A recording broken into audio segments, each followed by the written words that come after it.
Bueno, pues un mini examen de historia hacíamos aquí en Red Más Noticias. A las personas que nos encontrábamos con nuestras cámaras en la calle, ya harán ustedes el balance de cómo les fue. Pero tenemos aquí un invitado, a un reconocido historiador, para hablar justamente de esta noticia con la que empieza el año del país, con que regresa esa cátedra de historia a las aulas de clase. Nicolás Pernet, bienvenido y gracias por estar con nosotros. Buenas, ¿cómo están todos? Mire, un pueblo que desconoce su historia está condenado a repetirla. Es una frase que hemos escuchado, creo que desde que estamos pequeñitos. ¿Está usted de acuerdo con esa frase? ¿Por qué es importante que se tome esta decisión de retomar la historia como cátedra en los colegios? Porque la historia es lo que nos fundamenta como individuos, como sociedad. Pensemos en nosotros como personas si no conociéramos nuestro pasado, de dónde venimos, nuestros padres, nuestra historia personal. Todo eso hace que sepamos qué fuerzas han hecho que lleguemos hasta donde estamos y qué camino se puede tomar al futuro. La historia no es pasado nada más, el pasado es prólogo, como dicen por ahí, así que lo que pasó antes es lo que nos llevó hasta ahora y por ende se debe conocer. Nicolás, por este momento se está hablando en los colegios de comenzar a hablar de la Cátedra de Paz. Eso obviamente está ligado a la historia de Colombia en los más de 200 años que tenemos como república.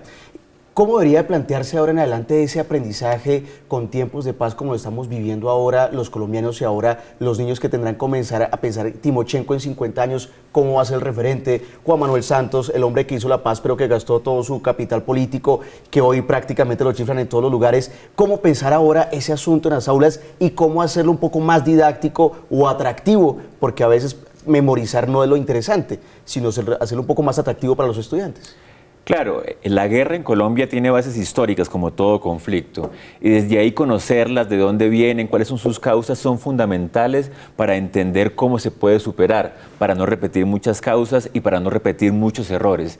El problema es que la historia que se ha enseñado en Colombia ha estado muy basada en la historia política, que es la historia de los grandes hombres, los presidentes, los líderes, y creo que una forma de renovar la historia para nueva cátedra es entender que hay muchas fuerzas sociales en muchas regiones y muchos actores que influyen en cómo ha cambiado la historia y ese proceso. Cuando un joven, cuando una persona se interesa por los procesos históricos, cuando entiende que de eso depende su vida presente, ya no hay problemas en que se memorice. Si uno ve, por ejemplo, los chicos de ahora se memorizan grandes cantidades de datos en series de televisión, se saben todas las regiones del Juego de Tronos, se saben todo eso porque justamente son historias que les interesan. El modo de que la historia no se vuelva nada más una fuente de datos y de personas es que se entienda como procesos sociales que influyen desde las regiones hasta el gran país. Bueno, retomando un poco lo que decía Michael anteriormente, ¿cómo vamos a dar la historia? Yo digo, por ejemplo, cuando yo era pequeño, yo aprendí de historia deportiva básicamente, a leer y a escribir, con ciclismo, Juegos Olímpicos, mundiales. En este caso, ¿cómo hacer de manera lúdica, didáctica, no sé, utilizar las herramientas digitales para que entiendan y sobre todo guste? Más allá de cumplir un requisito, porque el cumplir la nota, pues, ¿para qué? Si no es la idea que nos quede algo. ¿Cómo hacer eso? ¿Qué planes han tenido ustedes pensado? Pues sin duda ese es el reto para todos los profesores. Yo creo que todo tiene historia y todo cuenta una historia. La historia deportiva se ha desarrollado mucho en Colombia. El fútbol tiene historia, el ciclismo tiene historia. La Vuelta a Colombia fue toda una empresa que se dedicó a mostrar el país a muchas personas que no lo conocían. Mucha gente aprendió de geografía oyendo la Vuelta a Colombia. Cuando se piensa que nada más historia es saber de presidentes y de leyes y de todo esto, se desconoce que la historia habla es de todas las personas y cómo lo han vivido. Yo no creo que la gente en Colombia no tenga memoria, que se dice mucho eso. Yo creo que la tiene, pero para una serie de elementos que son muy individualistas, son muy personales. Todo lo del deporte se reconoce mucho, por ejemplo. Un modo de usar eso es mostrar que todo el deporte en Colombia nos habla de toda una historia social que viene del siglo XX, que ha tenido implicaciones y que a partir de ahí se puede conocer todo el país. No es exagerado decir que si uno conoce el deporte, conoce mucho pero no es nada más saber cuándo quedó campeón este equipo o el otro, sino ver todas las fuerzas sociales que hay detrás de cada equipo de fútbol o de cada ciclista.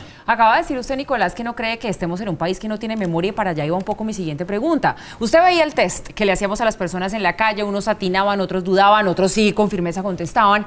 Y dice Vivian Morales, que ha sido como la que ha liderado este proyecto, que estamos ante una generación de analfabetas en términos de historia. Usted, que se mueve en este ámbito de los historiadores, ¿qué percibe? ¿Es así? ¿Estamos ante una generación de ese lapso de tiempo donde esa cátedra ya nos empezó a dar, donde se desconoce esos antecedentes del país? Yo creo que ahí la clave es que se recuerdan cosas, cada uno recuerda cosas que son importantes para uno.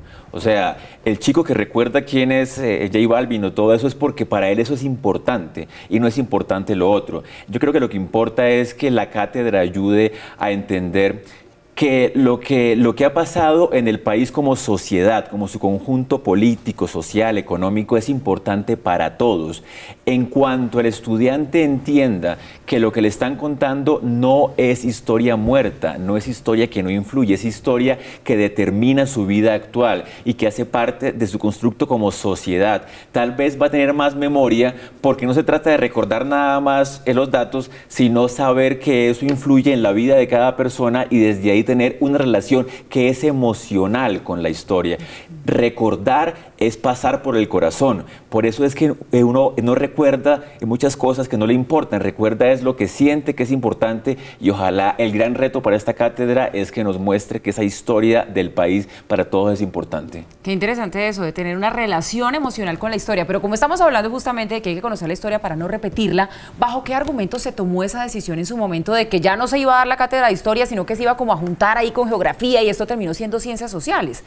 Bueno, esa es la historia de la tecnocracia en el país, que en gran medida Gaviria en los 90 quiso impulsar la idea de que las humanidades no importan tanto como las ciencias duras, la empresa, la matemática y todo esto, pero para una sociedad saber su historia es fundamental, por ejemplo, como para ahora el reto del posconflicto, de la paz. Por eso no todos son ciencias duras, sino también las ciencias humanas que nos ayudan a vivir mejor en sociedad. Bien, pues Nicolás Pernet, historiador, debe usted estar muy feliz con esta decisión que hoy toma el país. Gracias por habernos acompañado. Buenas noches. Con mucho gusto, que esté muy bien.